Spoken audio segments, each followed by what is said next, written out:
En este momento de encontrarnos con ustedes en una nueva edición del Embudo, pero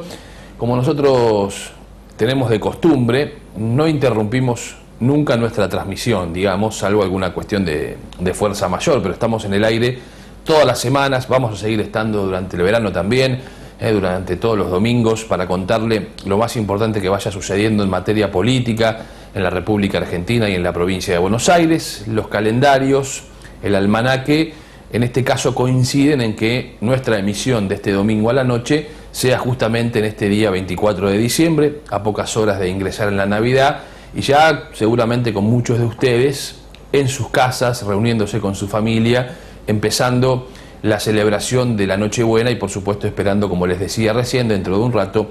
la Navidad. La verdad que es un momento de la Argentina, sobre todo por lo que ha sucedido en la última semana, para hacer una reflexión muy profunda. Son estos los momentos donde muchas veces se llama a la introspección, a poder evaluar lo que uno ha hecho, no solo a lo largo del año, sino en los últimos tiempos. El espíritu navideño, que muchas veces queda enfrascado solo en una cuestión comercial, en realidad es una muy buena oportunidad como para hacer una reflexión profunda. Venimos, la verdad, de unas horas muy difíciles en nuestro país,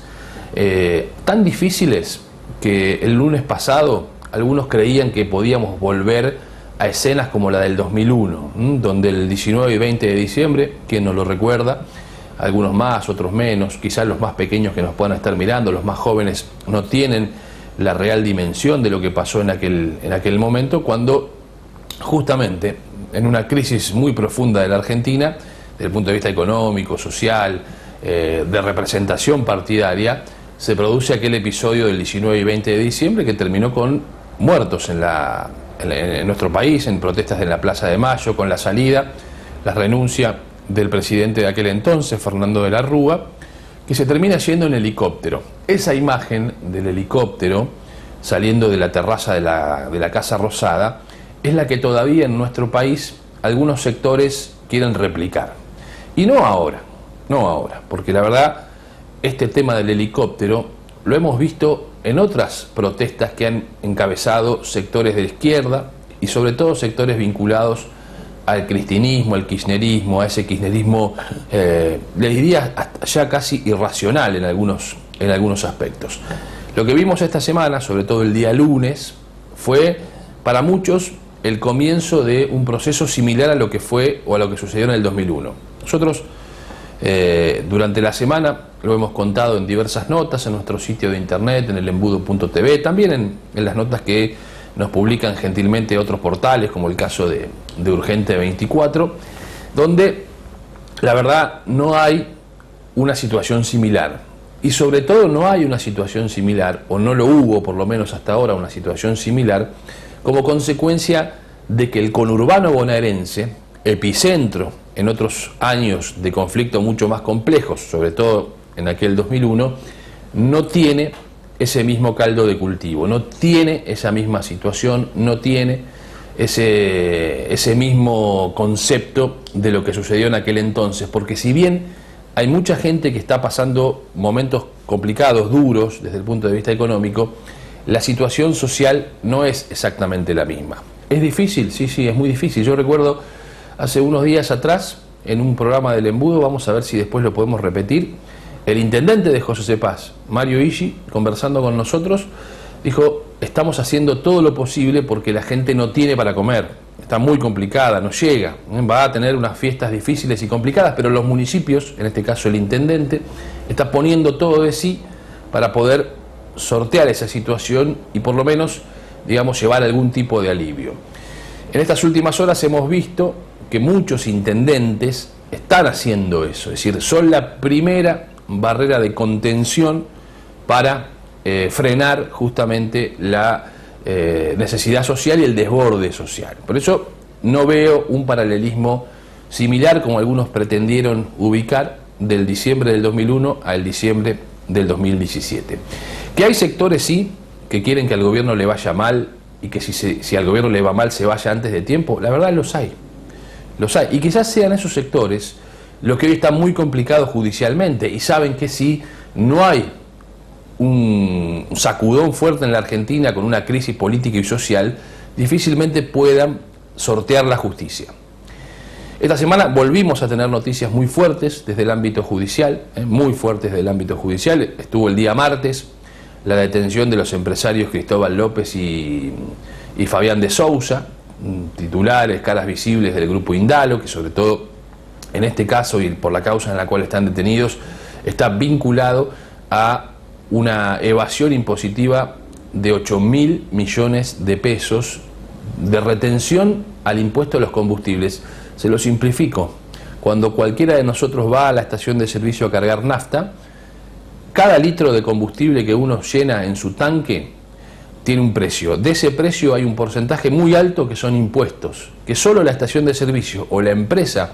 de combustibles lo único que hace es retener ese dinero, pero que no le corresponde, es dinero del Estado. Bueno, el grupo Indalo, a través de, en su momento, la compra de Petrobras, que después la convirtió en Oil Combustibles, ¿qué es lo que hacía? Bueno, de ese dinero que debía darle al fisco cuando retenían al momento en que la gente cargaba la nafta, nunca lo depositaba, lo usaba a su beneficio. Por ejemplo, para comprar medios de comunicación. Esto, obviamente, con la complicidad de la Administración Federal de Ingresos Públicos. Por eso también está procesado sin prisión preventiva el ex titular de la AFIP, Ricardo Echegaray. Esta fue una de las noticias con la cual, después del conflicto del día lunes, terrible, con la movilización y los incidentes en la plaza de los dos congresos, con el oficialismo logrando los votos para aprobar la reforma previsional que tanta polémica trajo y trae todavía, se producía el día martes, quizá una coincidencia muy particular, la detención de dos empresarios emblemáticos del kirchnerismo, Cristóbal López y Fabián de Sousa. Pero no terminó allí la semana judicial. El Congreso siguió avanzando en leyes clave que necesitaba el gobierno antes de terminar el año. Todavía faltan algunas medias sanciones en el Senado la próxima semana, pero no termina allí, porque el jueves la Cámara Federal 2 confirma el procesamiento y la prisión preventiva, el pedido de prisión preventiva, a todos los que están hoy justamente detenidos por la causa del memorándum con Irán, en relación al atentado a la AMIA. En esa causa, sabemos, está procesada con pedido de prisión preventiva la expresidenta Cristina Fernández de Kirchner, hoy senadora. Por eso está preso hoy Carlos Zanini, por eso está preso Luis Delilla, por eso está preso Héctor Timerman, aunque está con prisión domiciliaria, por eso está preso el líder de Quebracho en su momento, Fernando Esteche. Es decir, la Cámara ratifica la decisión del juez Claudio Bonadío, con un apartado o con una diferenciación. En su considerando no toma en cuenta la acusación grave, la más grave quizá de todas, que hace el juez Claudio Bonadío sobre lo que consideró Bonadío era una traición a la patria, porque él sostiene que tanto el atentado a la Embajada de Israel como el atentado a la AMIA eran actos de guerra. Y cabe la figura, o cabría la figura de traición a la patria cuando un Estado está en guerra. Eso es lo que consideró Bonadío, no es la misma consideración que hace la Cámara Federal 2, en este caso a cargo de los dos camaristas que toman la determinación, Martín Irursun y Eduardo Fara. Cuento esto porque era, les diría, hasta de manual que la Cámara fallara en ese sentido, porque uno de los dos camaristas, Martín Irursun, es el mismo que a lo largo de este 2017, en un fallo, hablaba sobre la ampliación de los motivos para que se justifique una prisión preventiva. Él decía, lo dijo en un fallo, y esto me parece que fue la lógica que después siguieron implementando otros jueces federales para encarcelar exfuncionarios del kirchnerismo, que la motivación para pedir la prisión preventiva a alguien que está procesado no solo tenía que ver, como era antes, o no solo tiene que ser observado como era antes, la posibilidad de que ese procesado se fugue, eluda en la justicia, sino que además tenía que ver con el lugar que ocupó, el lugar que ocupa, para ver si de ese lugar, el poder que ostentó o el poder que ostenta, puede, digamos, interferir en la investigación, puede ayudar a borrar pruebas, a modificar escenarios. Entonces, esos considerandos de Martín Irursun fueron un poco la motivación que tuvieron otros jueces federales para avanzar en la teoría Irursun y pedir la prisión preventiva a otros integrantes del kirchnerismo, como Julio De Vido, como Amado Vudú, etcétera, etcétera,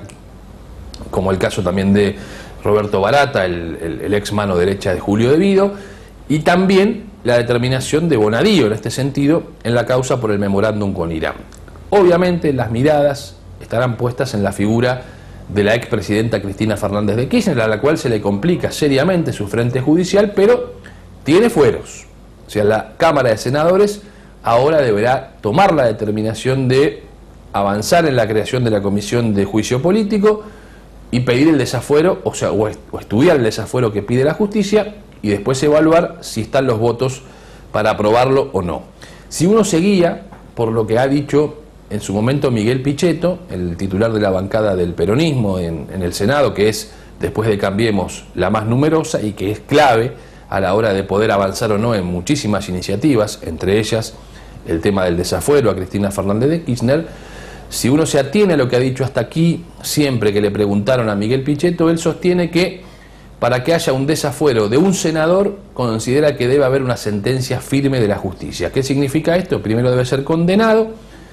haber pasado todas las instancias de apelación, si es necesario llegar a la Suprema Corte de Justicia, y una vez que la Suprema Corte dice sí es culpable, entonces se lo desafuera y se lo detiene. Lejos está de eso Cristina, muy lejos, porque Cristina todavía no está condenada, partamos de esa base. Si Cristina no tiene condena, tiene procesamiento con pedido de prisión preventiva, pero no ha sido todavía Cristina condenada. Obviamente, el primer pedido lo hace Bonadío en la instancia del Juzgado Federal, los abogados defensores tanto de Cristina como de Zanini, etcétera, etcétera, piden o apelan ante la Cámara ratifica la decisión de Bonadío, quitando el tema de la traición a la patria, y ahora vendrá seguramente una nueva apelación a la Cámara Federal de Casación. O sea, el proceso es largo, pero repito, todavía no tiene condena. Y esto también se explica porque hay sí un senador que ya tiene condena, no firme porque todavía está apelado en Suprema Corte de Justicia, pero tiene condena, y es el expresidente Carlos Saúl Menem, por el tema, por ejemplo, de la venta de armas a Croacia y a Ecuador. Por eso ya Menem está condenado y su proceso está apelado a resolución de la Suprema Corte de Justicia, y Menem no ha sido nunca desaforado bajo ese criterio y esa lógica que plantea Miguel Pichetto. A propósito de Menem, también en la semana hubo noticias con respecto al tema judicial, porque la Fiscalía Especial AMIA pidió la condena para el expresidente Carlos Menem de 4 años, para el ex juez Juan José Galeano de 13 años y para otros ex funcionarios, como el caso de Hugo Anzorregui, ex titular de la CIDE, de 6 años, como consecuencia de lo que fue para la Fiscalía maniobras de encubrimiento por la pista siria en el atentado a la AMIA. Vaya paradoja. En aquel entonces, el juez que investigó también el tema, después de todo después del atentado y demás, que investigaba el encubrimiento, había sido el juez Claudio Bonadío, que fue apartado de la causa, y que ahora es el que, por el memorándum con Irán, está pidiendo la detención de Cristina. Es un diciembre el que se está terminando muy caliente, hubo intentos de saqueos, esto era casi de manual. Nosotros tenemos información de que incluso hubo sectores sociales, de los llamados movimientos sociales, que se caracterizan, digamos, por su presencia barrial, que alguien fue y les habría ofrecido algo de dinero para ver si podían generar algún tipo de disturbio. Estamos en la Nochebuena, estamos terminando, digamos, este 24 de diciembre, pero siempre les digo, este programa no es en vivo, es un programa grabado, lo hemos grabado el día viernes, el viernes 22, o sea, la verdad desconocemos lo que ha sucedido ayer 23, quizás yo les esté contando a ustedes esto y tengamos alguna información, pero la verdad es que hubo un refuerzo de efectivos de la policía de la provincia de Buenos Aires de parte del Ministerio de Seguridad, eso sucedió, digamos, con un refuerzo en el conurbano. Hubo algún intento, les decía, el lunes a la noche en Moreno, donde un grupo intentó saquear un supermercado de los conocidos supermercados chinos. Esto fue en el barrio Las Catonas, en Moreno, en el límite entre Moreno y San Miguel, allí muy cerca del cruce de Castelar. También está el episodio que todos vimos por televisión en estas jornadas, que fue el caso de los camiones en Luján, donde no se llegó tampoco a consumar el hecho, no estuvo el saqueo. Estuvo, sí, presente, dando vuelta esa tensión lógica de los tiempos en los cuales estamos viviendo y de un diciembre muy especial a propósito de lo que vivimos el lunes con esa manifestación, esos incidentes en el Congreso, que requieren, digamos, varios análisis para hacer, ¿no? Por un lado, lo positivo es que el Congreso siguió funcionando igual. El oficialismo, la verdad, no podía parar esa sesión otra vez, más allá de los incidentes en la calle, porque ya hubiera sido, digamos, la paralización total del Congreso. ¿Se imaginan ustedes que si el gobierno, a través del oficialismo en Cambiemos en el Congreso, hubiera parado la sesión como le pedía la oposición, no sesionaban nunca más? Porque ante cada caso difícil, cada ley complicada, iba a haber una manifestación, se producían incidentes, entonces se tenía que parar la sesión. De ese lado, parece que está bien que haya avanzado la sesión y que se atenga a las lógicas de la democracia, es decir, quien tiene mayoría, quien consigue los acuerdos, las alianzas, eso es válido, como también es válido y sucede mucho en los Estados Unidos, el obstruccionismo legislativo, también es válido, está dentro de las reglas de la democracia. Lo que no está en la democracia, o dentro de las reglas, es lo que pasaba afuera, e intentar usarlo de afuera para pararlo de adentro, me parece, porque nadie duda de que ese grupo que enfrentó a la policía era un grupo orquestado, direccionado, que nada tenía que ver con los verdaderos afectados por la medida que tomó el gobierno, que repito, me parece que es una medida antipática, lo hemos dicho muchas veces, no la podemos apoyar porque la verdad es difícil explicar que uno le recorta ingresos a los jubilados, al sector más débil de la Argentina, justamente al sector que no puede protestar, que no puede organizarse, que no puede hacer una paritaria, que no puede cortar una calle para pedir que le restablezcan sus derechos. Bueno, la verdad que en esto creo que el gobierno, si bien tiene sus argumentos, entiende que necesita hacer modificaciones, el gobierno dice, la verdad, a la larga los jubilados no van a perder, nunca van a perder contra la inflación, porque el cálculo va a dar justamente que cuando terminemos el 2018, por lo menos van a haber las recomposiciones salariales trimestrales van a haber estado por encima de lo que marca la inflación. Ellos creen que va a estar por encima un 5% de lo que marca la inflación. Bueno, es una discusión a futuro. Lo concreto es que en marzo, con este nuevo índice que se ha votado, los jubilados van a cobrar un aumento menor al que debieran haber cobrado. Esto también hay que volver a explicarlo. Debieran haber cobrado un aumento con la otra fórmula mayor al que van a cobrar. No quiere decir que le sacan plata. O sea, lo que ya cobran, lo van a seguir cobrando, van a tener un aumento, pero ese aumento es menor al que hubieran tenido si se aplicaba la fórmula anterior. Supongo que se entiende, no es tan difícil. Y además se han empezado a difundir algunas encuestas donde se evaluó el nivel de conocimiento de la población sobre el tema de la reforma previsional. Hay un alto nivel de conocimiento, quizás no de los aspectos técnicos más pequeños, pero sí de esto que les estoy contando. Es decir, se ha instalado en la sociedad argentina que el gobierno le quita a los jubilados, no le da más. A pesar de que en números el sueldo de los jubilados va a seguir siendo el mismo con un pequeño aumento. Diferente, sí, menor, sí, al que hubiera sido con la fórmula anterior, es cierto, pero no es que cobran menos ahora, cobran menos aumento en proporción a lo que hubieran cobrado antes. Espero que se entienda, seguramente cuando empiecen a recibir en marzo los haberes, bueno, allí habrá otra reacción y otro encono. Pero bueno, está claro que es siempre antipático avanzar sobre la tercera edad, sobre las asignaciones universales, sobre las pensiones a los veteranos de Malvinas, sobre todo porque uno ve, y la verdad que en esto consideramos que tenemos cierta autoridad moral para contarlo, porque lo hemos hablado a lo largo del año pasado mucho, lo hemos escrito también, están las notas en nuestros sitios, que el gobierno termina siendo en algún punto rehén de ese gradualismo que ha implementado en muchas áreas de la economía, entre ellas en el tema de la relación con movimientos sociales, movimientos piqueteros, sectores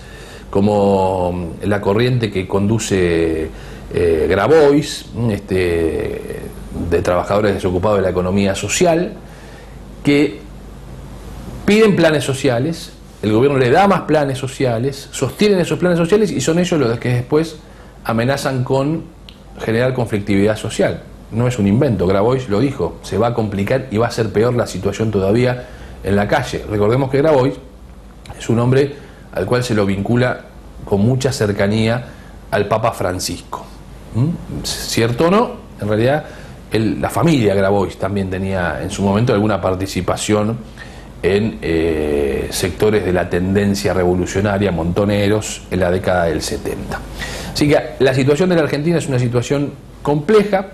En eso, la verdad, intentaron diferenciarse los intendentes del PJ, este nuevo PJ que acaba de asumir sus nuevas autoridades el jueves. Después vamos a ver lo que fue el acto de asunción. Tratar de mostrarse como una oposición un poco más racional. A veces quedan atrapados en la irracionalidad de los sectores ultra acá, porque no es tan fácil, digamos, en esta idea de unir, dejar afuera a los más irracionales. La verdad no es tan simple. Pero de eso vamos a ocuparnos en el próximo bloque.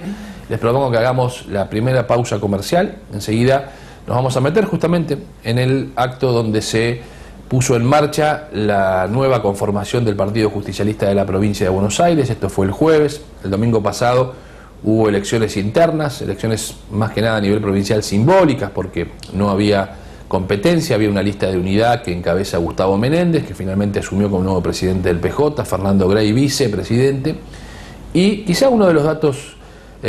más llamativos, si bien ya se conocía que iba a ser parte de los representantes por la rama gremial, la vicepresidencia segunda, y esto para mí es una señal política, quedó en manos de Pablo Moyano, el hombre del sindicato de camioneros, que ustedes saben es uno de los hoy más fieles exponentes de la dureza en la calle con respecto al gobierno de Mauricio Macri. No por lo que pasó el lunes, porque ahí no tuvo nada que ver camioneros en los sectores gremiales, hubo muchos de sectores